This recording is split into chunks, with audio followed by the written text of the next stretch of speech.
first time.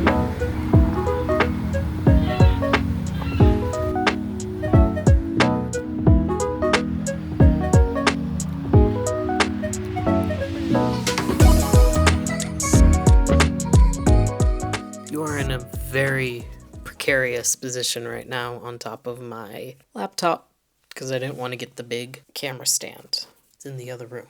We have a lot to do in the next few days. It is Tuesday, the 22nd of July, and on Thursday evening, my friends Izzy and Lou are coming to stay for a couple nights because on Saturday we are driving to LA and we are going to see My Chemical Romance. Very spur of the moment. Was not planned at all. I was FaceTiming with Izzy, who had seen them in Seattle the week before, and Izzy was like, "Hey, by the way, MCR tickets for LA, about $100. And of course, I was like, say more things right now. So we're gonna go do that. And they're gonna be nosebleeds, and that is fine. I've seen them once before in, I believe, 2020. No, 2022? 2023? God, what's time? The passage of time. 2023. Last time they were on tour, which I believe is 2023. We saw them then. And man, they know how to put on a fucking show. I don't know.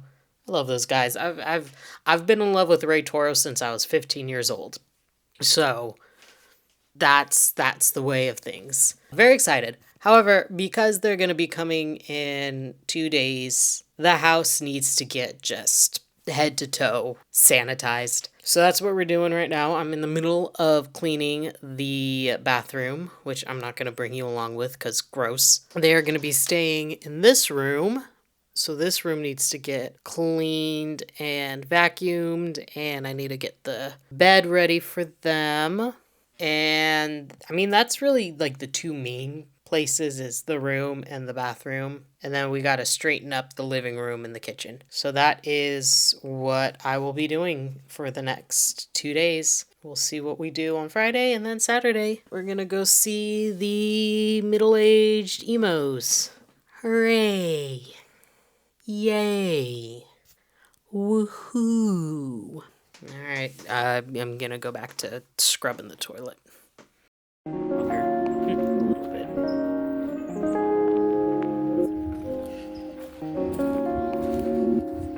Tweeze.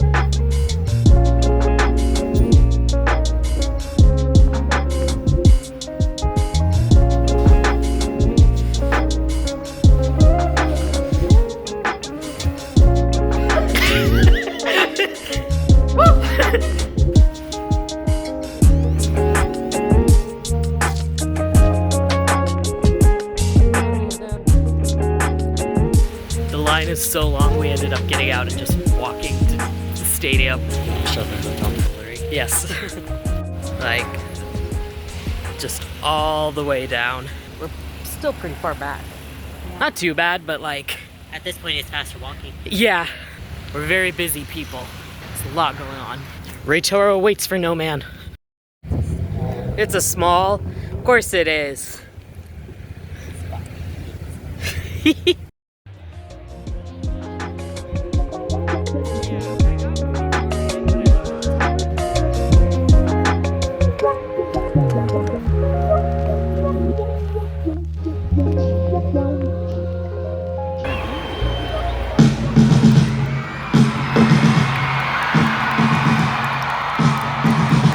All rise. The grand national anthem.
Oh, I gotta keep an eye on that microphone battery because it is low. It's been about a week since the MCR concert, and I'm recovering from a cold, like travel sickness. Every time I travel, I get sick right afterwards. It's a whole thing. So my energy is a little bit low, but the show was fantastic, as I was expecting it to be, because that's kind of what I expect from those guys. And then on top of that, let me go back a little bit. So my buddy Charlie is a writer. He loves to write, and he and I have been talking for a few weeks now, maybe even close to a month, about doing a project together. And at first it was just like in the baby stages of, what's the story going to be about? What format do we want to do it? Character creation, all that jazz. Well, he sent me over the first chapter of that project while I was on my way home from the concert the next day, and we are moving forward with it, which is very exciting. I won't go into too many details, but it is going to be a webcomic. We are in the process of setting up different, platforms. We're going to have a Tumblr, an Instagram, and I think probably a Bluesky to post it. I want to say we're going to do it weekly, like a page a week-ish. We don't want to put too much pressure on ourselves because we're not getting paid for it. This isn't like a high-stakes situation at all. We're just two buddies who want to tell a story, and we're going to do that at our leisure. And it's very exciting. So he sent over the script for the first chapter, and I have been working on it. The basic plot, without giving too much away, is two very well-established, popular, seasoned rock bands. Their frontmen end up meeting outside of the rock world and falling in love, and they have to then contend with having basically a long-distance relationship, plus fame, plus music, all that jazz. So it's like middle-age rock stars fall in love and try to figure out how to maintain that relationship. It's very sweet, very crass in some ways. It has a lot of references and influences from our musical taste. A lot of rock, a lot of metal. We are just big fans of that genre, and for me, music's always been kind of like one of the most important aspects outside of actually drawing to do with my art. So that is on its way, and I'm very excited about it, and I thought I would show you my process when making comics. Because I do a lot of fan comics, a lot of fandom stuff, but this is the first time we're doing like an original serialized story, and I just finished inking the first page, so I thought I'd show you kind of how that works out for me. So first off is the script, obviously, because comics are, to me anyways, very similar in practice to movies, at least like the first initial steps. We decided to go with a script sort of format for Charlie's writing, because he has written scripts before. He has written screenplays and done plays himself, which again makes him kind of the perfect partner for this. He does not have any like real social media aside from Tumblr, and I don't know if he'd want me to give out his Tumblr, so I'm not going to do that. But he's a good guy. Love him to bits. So first, hi baby boy. The kitties are both here. You can see one on the bed that I still haven't put away, and Dante's over there. And so this first chapter is about 12 pages of dialogue and set and stuff. And so I read through it a few times to familiarize myself. And we're, in constant communication. So if I need clarification on something, I'll just message Charlie. Or if he wants like, hey, how do you feel about this bit of dialogue or whatever, we're able to kind of work together in that sense. So even though he's writing like the main storyline, it's a collaborative process. We're both contributing to that. Dante, this is so not the time. So I read through it. Dante, get off. Go that way. Go over there. And then I bring out my mini sketchbook. I have a larger sketchbook, which is more for practice and non-story related kind of stuff. That one's much more of like an artistic thing. But when I'm working on a story or when I'm working on comics or I'm working on like concept stuff, teeny tiny sketchbook is much more preferred for me. Mostly because I work pretty small. That's the only way I'm able to like get ideas down without getting too lost in the muck of it all. I can just jot stuff down. So when I was working on designs for one of the characters, it all goes in here like that. And it's pretty messy. I like a smaller sketchbook also because I don't have to worry too hard about it looking nice. Because it's so small and incomprehensible to anybody else but me, it makes it easier for me to like kind of just let go and sort of do my own thing. So I start off drawing out these little rectangles and putting little lines in the middle. These are each indications of one page. And if you look like here, for example, I try to sketch out the panels and thumbnail and what's happening. So for the first 9 pages are here. And again, this is completely incomprehensible to anybody who is not me, but that's okay. Because again, I'm the only person that really needs to know. So we'll stick with the first page because that's what we're working on right now. A lot of just shapiness. So the first scene is set in a record store. So the first page, you need to sort of establish that setting. If you look, all those little squares up there is indications of the store itself. And then the smaller panels are going to be more detail-y stuff inside, right? I am sort of chunking it out that way. The thing that I think some people don't really realize is that 2 pages of written dialogue and description can take up to like 6 to 7 pages of drawing. And so for me, and I would say probably a lot of people who do this kind of stuff, you gotta have the thumbnails. And for me, it's easier to do thumbnails on a physical pad versus digitally. Because again, I feel like digitally you can get real in the muck about stuff when you don't need to. Because this is all just trying to like stage it out. So I then go into Procreate and go from there. So I have sectioned off a file specifically for this. We'll go to the first page. So those little blocks and that little stuff turns into, this is the refined sketch of it. I don't know how well you can see that with the glare, but we'll do our best. So used as reference is one of the stores in my hometown. And I took a photo of it, used that as my reference when drawing this record store. And I always use red. I don't know why.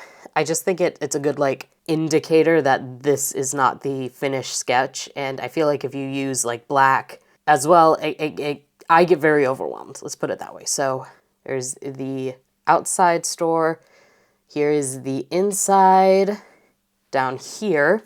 And perspective is not really my forte. This was actually a little bit difficult for me to work on because backgrounds are hard and buildings are hard and perspective is hard. Perspective is very hard.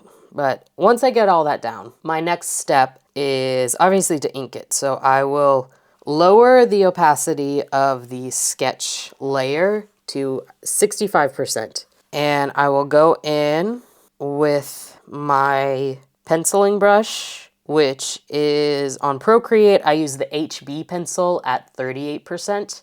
No idea why I chose 38. A lot of this stuff is very arbitrary for me. There's no real rhyme or reason. I just like the way it looks. I feel like a 38% can be both thin and thick depending on pressure, and it's just like a good size for that. So my normal size is a 38, but if I'm working smaller, I'll go to 28%. If I'm working a little bigger, maybe 48% if it's like really big. So I will then go in and ink everything. And this is what that looks like. So this is with the red underneath, obviously 2 different layers, and all the ink, the fucking window behind, but you see what I mean. I like to do chunks of 3. Like I'll do 3 pages at a time. So right now, this is what it looks like. Fully line art without the sketch underneath. So that is going to be the last one. And then I am currently working on the second page, which looks like this at the moment. And so on and so forth. I'll sometimes sketch and then I will put in the like speech bubbles after the initial sketch, just so I know that when I add these speech bubbles, I'm not covering anything important. And I can move things around and resize. I've resized this panel of Christian at least 3 times, just to make sure that he's both in it and the speech bubble is clear. And I do that in the sketching process because that's easy. Once you get into like line art and color, it's just absolutely not gonna work. It's just gonna be a big mess. So easier to put the speech bubbles in before you start line art and rendering, just so everything looks correct and the composition is correct. And so that is sort of my process. I do this, again, with almost any comic I do, whether that be, you know, fan art or original stuff. And yeah, that is my process. That is what is going on right now.